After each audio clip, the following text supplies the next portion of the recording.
तुम्हारी माँ तो सहर को तलाक दिलवाना चाहती है। तलाक? ये कैसे हो सकता है? ताईजान, ये नहीं होना चाहिए।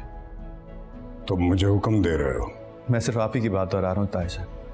अभी तो आपने कहा था कि आप एक बेटी का घर बसाने के लिए दूसरी का बर्बाद नहीं कर सकते। सहर आपके सगे भाई की बेटी है, आपके मरहूम भाई की बेटी। हमारे अलावा उसका इस दुनिया में कोई भी नहीं है ताईजान।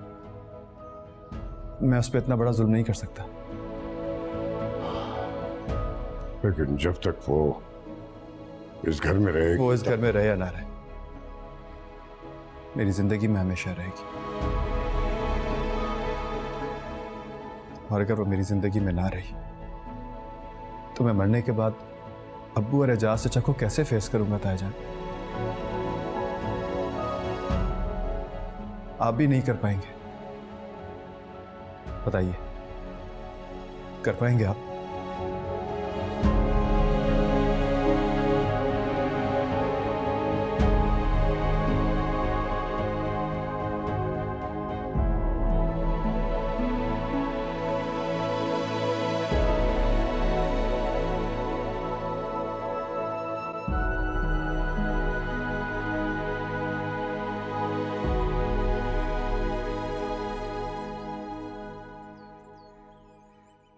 तुम्हारी बेवा माँ सुबह शाम भाभी जान से बातें सुन रही है।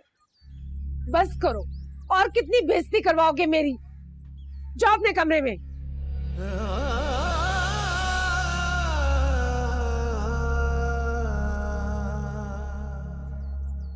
जाओ अपने कमरे में। मैं कह रही हूँ जाओ अपने कमरे में।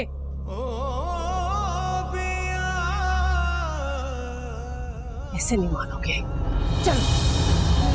साथ होते हुए लगता है बिछड़े हुए हैं, तेरी बाहों में सिमट के भी।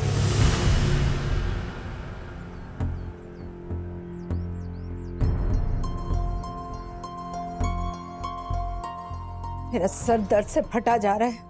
अरे बहुत बड़ा हाथ करके ये लोग हमारे साथ। सबके सब नाकाबिले एतबार हो चुके हैं, सबके सब। मुझे हरीम की बहुत फिक्र हो रही है, बहुत फिक्र हो रही है मुझे अपनी बेटी की। वो मुझे तो जामिन पे पहले दिन से ही शक था। क्या तुम्हें पता था और तुमने मुझे बताया नहीं? वो मैं कैसे बताता? ये बातें मेरी करने की थोड़ी हैं, वो भी आपसे।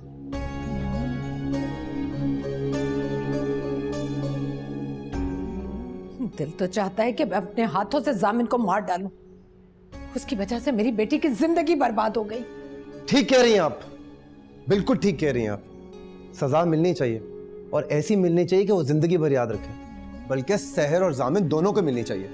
इफ्तिखार तो न जाने किन मसलहतों में पड़ गए। उनको लगता है कि शायद इस तरह से बदनामी होगी, ना ही उन्होंने अभी तक कुछ सहर के बारे में फैसला किया। माफ कीजिएगा फुप्पा, लेकिन मुझे लगता है कि फुप्पा हरीम को इंसाफ, जामिन को सजा देने के बारे में ज्यादा सीरियस नहीं है। तुम्हें ऐसा क्यों लग रहा है? क्योंकि अगर उन्होंने कुछ करना होता तो कब का कर चुके होते। कम से कम जामिन को अपने दफ्तर से ही निकाल देते, सहर को घर से जाने के लिए कहते, लेकिन ऐसा कुछ नहीं हुआ। खैर छोड़े, अपनी बात मुकम्मल करो। फुप्पो, मुझे लगता है कि फुप्पा की कुछ हमदर्दियां सहर के साथ, और जाहिर है होनी भी चाहिए। वो उनके भाई की बेटी है, और से यतीम मस्कीन और लावारिस। इसलिए मुझे नहीं लगता कि फुप्पा उसके बारे में कोई सख्त फैसला करेंगे। और आप देखना, फुप्पा की इसी कमजोरी का फायदा उठाएंगे सहर और जामिन, और नुकसान उठाएंगे आप और हमारी बेचारी हरीम।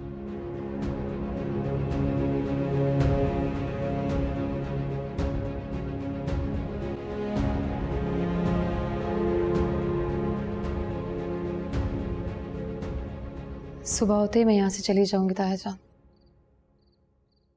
मुझे लगा किसी और को बताऊं या ना बताऊं, लेकिन आपको बताकर जाना जरूरी है।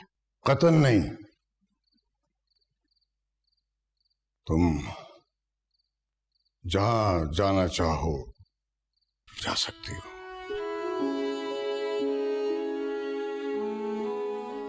मैं जानती हूँ मैंने हरीम को बहुत तकलीफ पहुंचाई है, इसी वजह से आप मुझसे नाराज हैं। लेकिन मेरा यकीन करें ताया जान, मैं ये बिल्कुल नहीं चाहती थी। तो फिर आज तक ये बात तुमने और जामिन ने हम सबसे क्यों छुपाई? ये वकार ताया की जिद थी, वो चाहते थे कि वही ये बात सबको घर में बताएं। और अब वकार की इस हिमाकत का खमियाजा हम सब भुगत रहे हैं। ताया जान प्लीज, आप मुझे माफ करें या ना करें, लेकिन वकार ताया और अब्बा को माफ कर दीजिए। वो दोनों जितना आपसे डरते थे ना, उससे कहीं ज्यादा आपसे प्यार करते थे।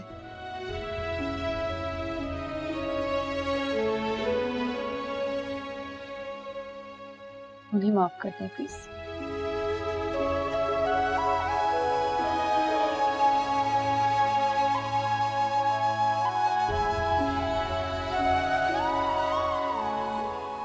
ठहरो, मुझे तुमसे बात करनी है।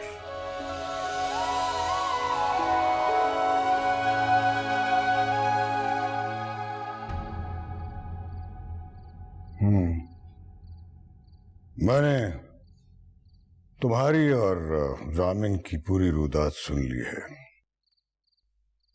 सख्त फैसले किए बगैर किसी की जिंदगी में सुधार मुमकिन नहीं होता। इसलिए मैं चाहता हूं कि अब तुम्हारे और जामिन के दरमियान तलाक होनी चाहिए। उसके बाद मैं तुम्हारी शादी करवाऊंगा।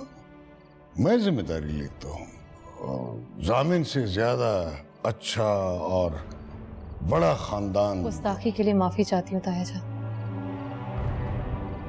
ऐसा मत कीजिएगा।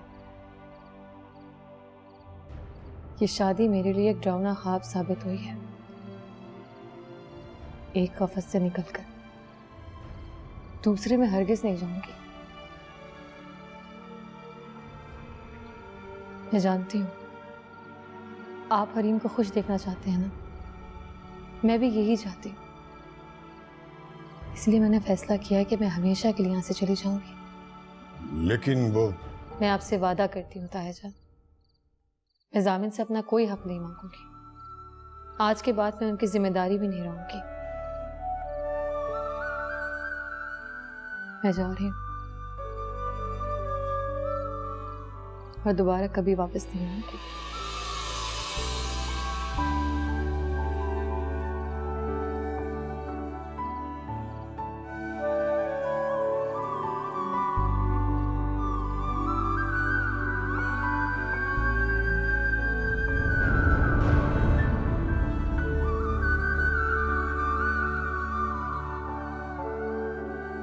पिया साथ होते हुए लगता है बिछड़े हुए हैं, तेरी बाहों में सिमट के भी लगता है बिखरे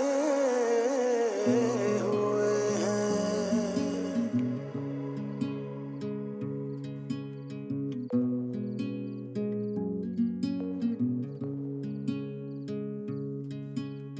थोड़ा सा तो हक मेरा तुझ पे रहने दे पिया, झूठ मूठ ही सही पर अपना कहने दे पिया।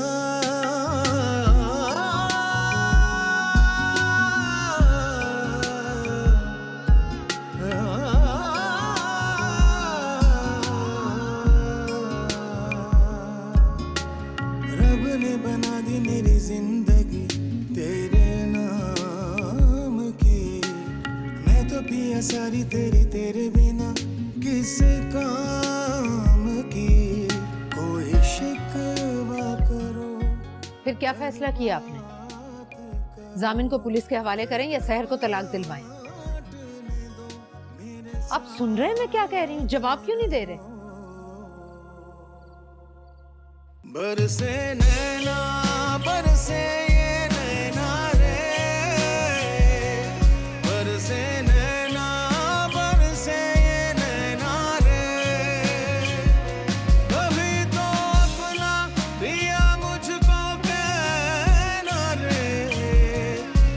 बरसे नैना बरसे ये नैना रे।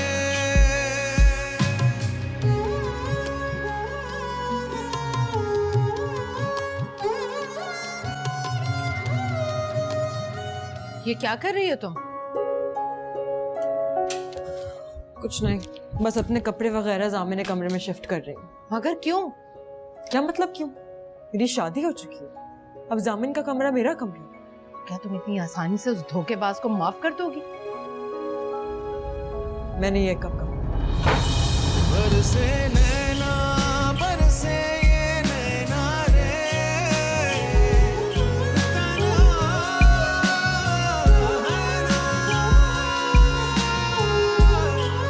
बरसे नैना। क्यों जा रही हो उसके कमरे में? क्योंकि वो मेरा शौहर है, उसका कमरा, उसका वजूद, उसकी एक एक चीज मेरी है, सिर्फ मेरी। ठीक है, मगर तुम उसकी खातिर खुद को अजियत दे रही हो, ये तुम्हारे लिए ठीक नहीं है बेटा। तो आप क्या चाहते हो? मेरे साथ जो कुछ हो रहा है मैं चुपचाप बस झेलती रहूं? नहीं, बिल्कुल नहीं। मैंने सालों उसका इंतजार किया है, इसलिए नहीं ताकि शादी के बाद मैं अपने कमरे में पड़ी रहूं और घुट घुट के मर जाऊं। लेकिन बेटा, जब तक तुम्हारे पापा और मैं जामिन से बात नहीं कर लेते, सहर को उसकी जिंदगी से मुकम्मल तौर पर निकाल नहीं देते, उस वक्त तक तो आप लोग कीजिए ना जो आप लोग करना चाहते हैं, करवाइए ना उसे तलाक। मैंने कब रोका आप लोगों को? लेकिन मैं जो करना चाहती हूं मुझे करने दें।